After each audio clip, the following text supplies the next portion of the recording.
10 ఏళ్ళు హైదరాబాద్లో ఒక్క కొట్లాట లేకుండా ఒక్క గొడవ లేకుండా హిందూ ముస్లిం పంచాయతీ లేదు, ఆంధ్ర తెలంగాణ పంచాయతీ లేదు, బ్రహ్మాండంగా కడుపులో పెట్టుకొని చూసుకున్నాడు కేసీఆర్ గారు. అదే వీళ్ళు ఏం చేస్తారు ఇవాళ వచ్చినాక? ఓ దిక్కు హైడ్రా డ్రామా, ఇంకో దిక్కు మీకు యాదకుండాలి. ఎన్ని మాటలు చెప్పొచ్చారు వీళ్ళు అధికారులకు? ఒకటా రెండా? ఇంటింటికి గ్యారంటీ కార్డులు వచ్చారు. ఏం చెప్పారు ఆ రోజు? ముసలంలో కేసీఆర్ ఒక ముసలమ్మకో ముసలయ్యకో ఇద్దరు ఎవరో ఒకరికే ఇస్తుండ్రు పెన్షన్. మీరు మా కోటేసి మమ్మల్ని తీసుకొస్తే ప్రభుత్వంలో ఇద్దరికి ఇస్తాం, 2000 కాదు 4000 ఇస్తామని చెప్పారు. వస్తున్నాయి మరి జూబ్లీస్ ఎవరికైనా 4000 పెన్షన్. ఇంకొక మాట చెప్పిండు రేవంత్ రెడ్డి, మీకు యాదకుండాలి, అత్తకు 4000, కోడలకు మర్చిపోయారు అందరు. వస్తున్నాయి జూబ్లీస్ 2500 జోరుగా అందరికి. ఆ 2500 ఇచ్చే ముఖమే లేదు. కానీ ఇప్పుడు కొత్త డైలాగ్ పట్టుకున్నాడు అనుకోండి, 1 కోటి మంది ఆడబిడ్డల్ని కోటీశ్వర్లు చేస్తాడు. ఇక కూట్ల రాయి చేయనాడు ఎట్లా రాయి చేస్తాడంటే నమ్ముతామా? అమ్మకు అన్నం పెట్టినాడు చిన్నమ్మకు బంగారు కాదు చేస్తున్నాడంటే నమ్ముదామా? వాడు 2500 ఇయ్యాడట, కానీ కోటీశ్వర్లని చేస్తాడు. కోటీశ్వర్లు కాదు, మేము ఉన్న ఇల్లు కూలగొట్టి ఆయన మేము రోడ్డు మీద వాడైపోతే వాడే గొప్పోడు. నేను మొదలు చెప్పిన మీకు అందరికి చెప్పిన, హైదరాబాద్లో మీరు నమ్మినరు విన్నారు, మమ్మల్ని గెలిపించారు. వాళ్ళు లంగవాడు కాంగ్రెస్ వాళ్ళు నమ్మద్దు, గలీజ్ మాటలు చెప్తారు, లంగ మాటలు చెప్తారు. వీళ్ళు 1,00,000 రూపాయలు కేసీఆర్ ఇస్తే నేను తులం బంగారం ఇస్తా అన్నాడు. ఆడపిల్ల పెళ్లికి కేసీఆర్ 1,00,000 ఇస్తుండు, నేను దాని మీకెళ్ళి తులం బంగారం ఇస్తా అన్నాడు. కేసీఆర్ ఇచ్చే 1,00,000 లగ్గమైపోయినాక వస్తున్నాయి పైసలు, నువ్వు పత్రిక పెట్టుకొని నేను తులం బంగారం ఉన్నది పంపుతూనే ఉంటా అన్నాడు. వచ్చినాయి వాళ్ళకన్నా తులం బంగారం? మరి బంగారం షాప్లో బంగారం లేదా? ఇక ముఖ్యమంత్రి నమ్మ ఎవడు అప్పిత్తలేడు అయింది. ఎట్లా అయిపోయింది పరిస్థితి అంటే, నేను చెప్పినా మీకు ఆ రోజే, తులం బంగారం కాదు కాంగ్రెస్ వాళ్ళు ఎంత లంగాలంటే రోల్డ్ గోల్డ్ కూడా ఇవ్వడని చెప్పిన నేను. అసలు గోల్డ్ కాదు, రోల్డ్ గోల్డ్ కూడా ఇవ్వడని చెప్పిన. నిజంగా కూడా ఇవ్వాలా? రోల్డ్ గోల్డ్ కాదు, వాడు ఇల్లు ఇచ్చాడు కూడా లేడు ఆఖరికి. అంటే ఎంత దుర్మార్గం అంటే, ఇవాళ 20 నెలల పరిపాలన వచ్చి ఒక్క మంచి పని, ఒక్కడంటే ఒక మంచి పని చేసిన పరిస్థితి ఉన్నదా? 6 గ్యారంటీలు 100 రోజులు అమలు చేస్తామన్నారు. ముసలిళ్ళకి పెన్షన్లు అన్నారు, ఆడపిల్లలకు స్కూటీలు అన్నారు, లగ్గం చేసుకుంటే తులం బంగారం అన్నారు, ఒక్కొక్క మహిళకు 2500 అన్నారు. 70 అయ్యా అంటే అంటే ఒకటే డైలాగ్ నేర్చుకున్నాడు. కేసీఆర్ అప్పులపాలు చేసిపోయాడు, నేనేం చేయాలి? నేను ఒక్క మాట దయచేసి మిమ్మల్ని అందరినీ ఆలోచించమని అడుగుతున్నాను. కేసీఆర్ ఉన్నప్పుడు కరోనా వచ్చింది. కరోనా వస్తే ఏం చేసినా మన అందరం ఎవరిళ్ళలో వాళ్ళు గొల్లెం పెట్టుకుని పనవాలే సపరేట్. ఏడ ప్రాణానికి గండం వస్తుందో బతుకుంటే బలసాకు తినచ్చు అని చెప్పి ఎక్కడో అక్కడ దర్వాజాలు పెట్టుకొని పక్కింటి మాట్లాడకుండా మూతికి బట్ట కట్టుకొని ఎక్కడో అక్కడ ఇంట్లో ఉన్నామా? ఉంటే అసలు దమ్మిడి ఆదాయం ఉండేది. ఆ రోజు మన ప్రభుత్వానికి రూపాయి ఉండేది ఆదాయం, ఒక్క రూపాయి ఆదాయం లేదు. ఎందుకంటే అన్ని బంద్ పడ్డాయి, దుకాణాలు నడవాయి, థియేటర్లు నడవాయి, రెస్టారెంట్లు నడవాయి. యాడికెళ్ళి వస్తాయి పైసలు గవర్నమెంట్ లేవు.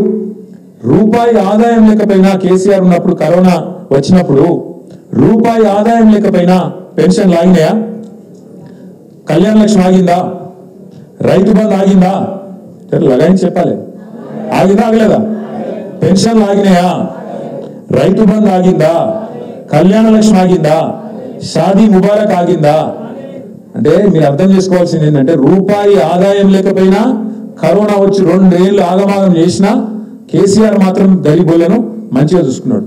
ఈయనకు శాతగాక ముఖం బాగాలేక అద్దం వల్ల కొట్టుకున్నట్టు ఇవాళ రేవంత్ రెడ్డికి నడపచాతగాక కేసీఆర్ మంచిగా ఇచ్చిన కరెంట్ కూడా చక్కగా చేస్తలేదు.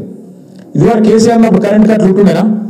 ఇప్పుడు ఈయన వచ్చినాక వస్తున్నాయి మంచి కరెంట్ కట్లు కడుపు నిండా. గివే యాద్ చేయాలి. మంచినీళ్ళ కిల్లతు, కరెంటు రాదు, సంక్షేమ పథకాలు రావు. ఏం చేసినారా నాయన అంటే అన్ని కేసీఆర్ నన్ను చేసిపోయిండు, అది చేసిపోయిండు. నేను ఇక్కడ లంకె బిందెలు ఉంటాయని కొని వచ్చినా లంకె బిందెలు లేవు. ఎవరన్నా ముఖ్యమంత్రి లంకె బిందెలను మాట్లాడతారా? లంకె బిందెల కోసం ఎవరు తిరుగుతారు? తువ్వాలు కప్పుకొని గడపారలు తీసుకొని తటపార తీసుకొని ఎవరు పోతారు? అర్ధరాత్రి దొంగలు పోతారు. ఈ ముఖ్యమంత్రి ఒక అసలు వెళ్ళి లంకె బిందెలు ఉంటాయనుకొని వచ్చినా లేవు, ఏం చేయాలి అని మాట్లాడుతున్నారు. ఇంకా గలీజ్ ఏంటంటే, మా తమ్ముళ్ళు ఉన్నారు, మా అన్నలు ఉన్నారు, ఇప్పుడు మీరున్నారు పోయి.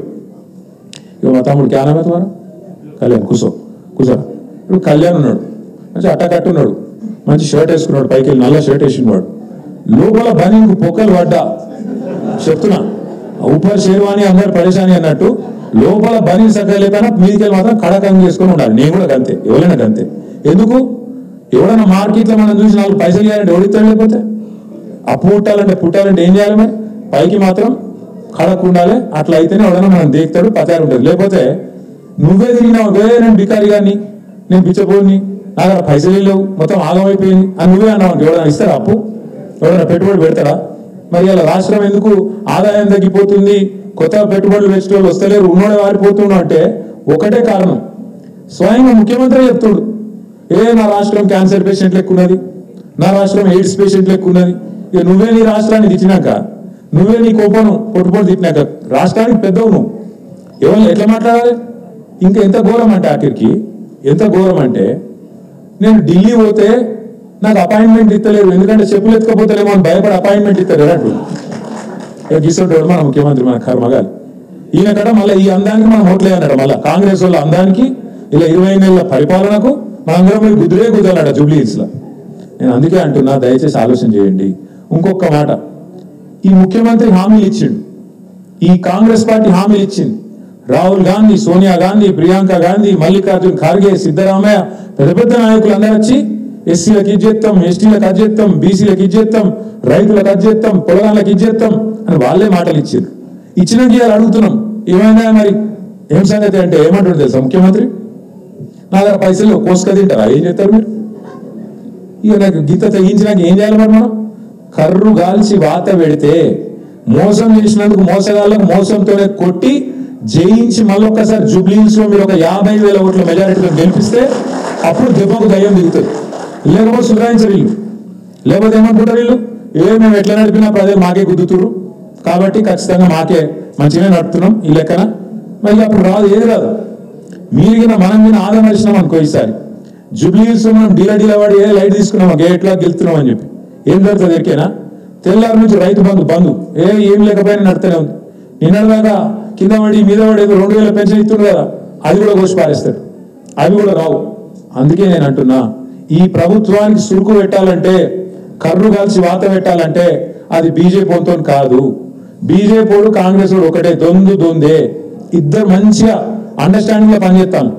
20 నెలల రేవంత్ రెడ్డి పాలన, 20 నెలల రేవంత్ రెడ్డి కుంభకోణాలు బయటికి రాకుండా కాపాడుతున్నది ఎవరంటే బీజేపీడే.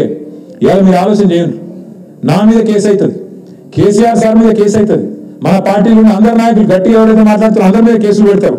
అదే ఒక్క కాంగ్రెస్ మీద కేసు ఎందుకు పెట్టారు? ఆలోచన చేయాలి కదా మరి. మనం కూడా బీజేపీ వాళ్ళు నిజంగా అంత పార్టీ వాళ్ళు అయితే, వాళ్ళు నిజంగా నియత ఉంటే వాళ్ళకు ఎందుకు కేసులు పెడతలేరు? మరి ఏమక్కర్లేదు మీకు రేవంత్ రెడ్డిని కాపాడేది? వాళ్ళిద్దరు ఎజెండా ఒకటే, మోదీది రేవంత్ రెడ్డిది ఎజెండా ఒకటే. ఖచ్చితంగా కేసీఆర్ బొండిగా విసికేయాలి, తెలంగాణ గురించి మాట్లాడటం లేకుండా చేయాలి, మన ఇద్దరం ఆడుకోవాలి, మైదానం ఖాళీ కావాలి, మన ఇద్దరం ఆడుకోవాలన్నది వాళ్ళ ఎజెండా.